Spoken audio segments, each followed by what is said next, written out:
Coucou, bienvenue dans les blablas de Sandra. Dans cet épisode, on va parler d'un sujet qui ronge bien des auteurs, surtout en auto-édition, le syndrome de l'imposteur. Je suis Sandra Ganval, moi aussi autrice auto-éditée, et moi aussi j'ai eu et j'ai encore trop souvent cette petite voix dans la tête qui me dit des vacheries. Du genre, tu n'es pas légitime en tant qu'auteur, tu n'as pas assez de lecteurs, tu ne fais pas assez de ventes pour pouvoir dire que tu es une écrivaine. D'autres peuvent s'interroger sur la légitimité de leur texte, remettre en question sa qualité, et ce, malgré le succès rencontré. La particularité du syndrome de l'imposteur, c'est que même si on a de la reconnaissance du succès, il peut toujours continuer à s'accrocher comme une vilaine sangsue. Aujourd'hui, on va poser des mots sur ces doutes, on va les regarder en face, droit dans les yeux, et surtout, on va les démonter ensemble. Premièrement, le syndrome de l'imposteur, c'est quoi ? Eh bien, c'est cette sensation persistante de ne pas être légitime. Même après avoir écrit un livre, même après l'avoir publié, même après en avoir écrit un deuxième, un troisième, un quatrième, on est toujours dans cette espèce de doute qui n'a pas de sens finalement. Si tu as rencontré du succès, tu te dis que c'est lié à de la chance, que ce n'est pas vraiment mérité,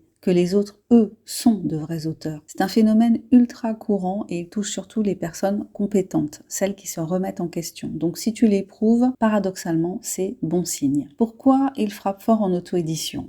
Parce que l'auto-édition, c'est une liberté immense, mais ça veut dire que on choisit, on décide, on fait tout seul, donc on n'attend pas une caution extérieure. Donc forcément, ça veut dire que on peut avoir le sentiment d'être dans une forme de prétention en décidant de s'auto-éditer. Parce qu'il n'y a pas d'éditeur pour valider ton texte, il n'y a pas de contrat pour tamponner ton talent, tu choisis ta couverture, tu fais ton marketing, tu fixes ton prix, et puis forcément, tu dois avoir une forme de confiance en toi pour légitimer ces actes. Et puis, à un moment donné, forcément, tu vas douter, c'est tout à fait normal. Ce qu'il faut, c'est que ce doute ne déborde pas et que ça ne devienne pas un doute qui va toucher à tout et qui va venir te paralyser avec des questions du genre et si personne ne lit ce livre, et si je ne suis pas assez pro, et si je suis ridicule de faire ma promo sur Instagram, et pour qui je me prends au fait. Tu doutes, tu te dis que tu es nul, mais c'est pas ça. Ce doute vient du fait que tu es en train d'oser faire quelque chose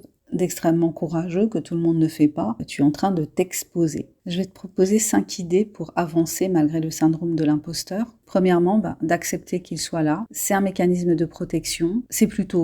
Tu peux le voir comme quelque chose de plutôt sain. Tu peux lui parler. Bonjour syndrome de l'imposteur, je te vois, je t'entends, mais aujourd'hui, je n'ai pas besoin de toi. Deuxièmement, réécrire ton dialogue intérieur. Tu peux faire la liste des vilaines phrases qui te viennent. Tu peux les examiner et les démonter point par point. Tu peux les remplacer aussi dès qu'elles arrivent dans ta tête. Si tu te dis je suis nulle, tu peux te dire en réponse je suis en apprentissage. Tu peux dire ce n'est pas assez bon.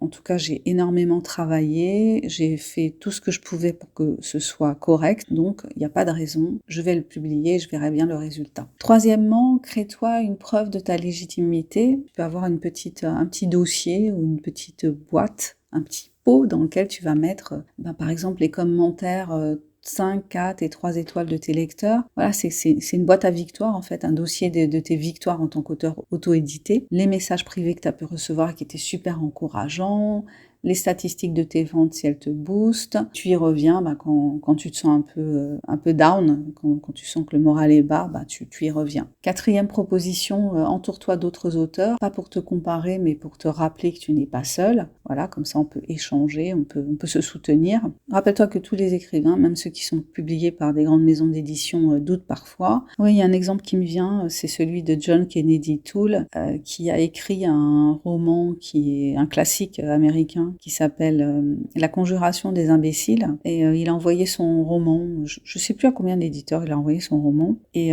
comme il n'a pas réussi à faire publier son livre, il s'est dit qu'il était un auteur raté, et il s'est suicidé, et sa maman a fait tout son possible pour que le livre soit édité après la mort de son fils, et ce livre a obtenu un grand prix, le prix Pulitzer, donc voilà, donc on peut dire que John Kennedy Toole souffrait du syndrome de l'imposteur, qui n'était pas du tout justifié, puisque ce livre a obtenu ce prix et puis a connu un énorme succès. Cinquième astuce, publie quand même, parce que ce qui compte, ce n'est pas la perfection, c'est le courage de partager ce que tu as en toi, ton livre va forcément toucher quelqu'un. Et cette personne, si elle a craqué sur ton bouquin, c'est que elle est au-delà de l'idée qu'elle doit lire des auteurs reconnus. Elle est à la recherche d'autre chose, elle est à la recherche d'une certaine authenticité, à la recherche de quelque chose de différent. Les gens qui aiment lire les auto-édités sont à la recherche de choses qui ne sont pas formatées ou qui sont moins formatées que ce que propose l'édition traditionnelle. Voilà, en conclusion,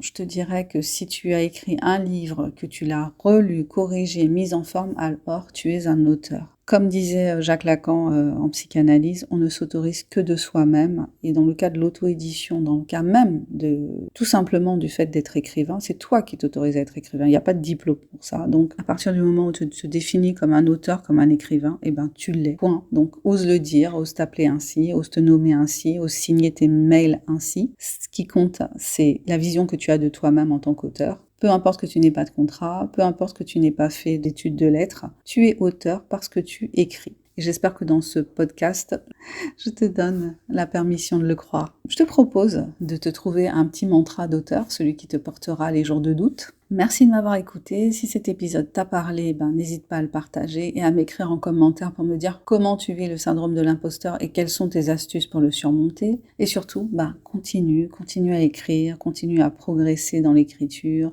continue à t'autoriser, continue à te faire plaisir en tant qu'auteur. Et sache qu'il y a un lecteur, des lecteurs qui t'attendent quelque part et que ce que tu écris va parler à leur âme, va parler à leur cœur. Like, abonne-toi et pense à découvrir mon dernier roman paru en auto-édition qui s'appelle L'amour minimaliste. C'est une romance autour du deuil, de la résilience et de l'amour évidemment, tout en douceur et en délicatesse. Je te dis à bientôt pour le prochain partage. Bonne écriture. Bye bye.